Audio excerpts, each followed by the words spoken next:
Okay, the Iowa caucus results just in, I mean literally just in for the Democrats. And joining us this morning to break down what happened, St. Mary's College political science professor Sean Savage. Good morning. Thanks for being with us. Yes, good morning. Close races. What's your overall takeaway? Very close.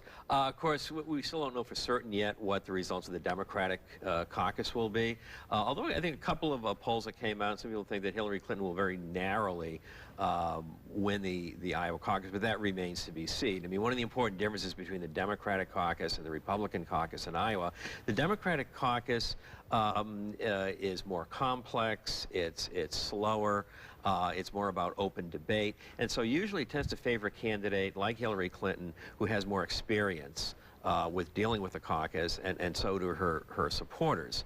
Overall, on the Republican side, I think the most significant result actually on the Republican side is who made a strong third place finish, and that was Marco Rubio. Right. And Ted Cruz, of course, wins this. So you have Donald Trump, who is leading just about every poll for weeks leading into this. Ultimately, when it comes time to say yes or no on a ballot, they didn't go to Trump. What does that tell you? Exactly.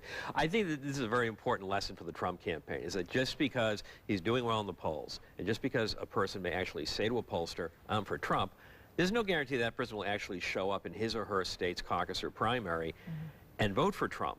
Another factor in the whole distribution of delegates is, although this tends to be more true in the Democratic Party than in the Republican Party, still, even in the Republican Party, it's not so much a matter of doing well statewide, the total number of votes. It's how those votes are distributed throughout the state in order to receive a certain number of committed delegates. Let's talk about the Democratic side. A year ago, Hillary Clinton was seen as a shoo-in. Really didn't have much competition. Now, this race last night, so close, just a couple of votes separating them. What does this say about the race moving forward? Well, of course, forward, this is, even if the final results are that, Bernie Sanders, comes in a very close second, still, I think it's enough to keep his campaign going for a while. People expect Sanders to win New Hampshire, perhaps easily. Now, if Hillary Clinton could score an upset victory over Sanders in New Hampshire, then I think we could see kind of the beginning of the end of the Sanders campaign.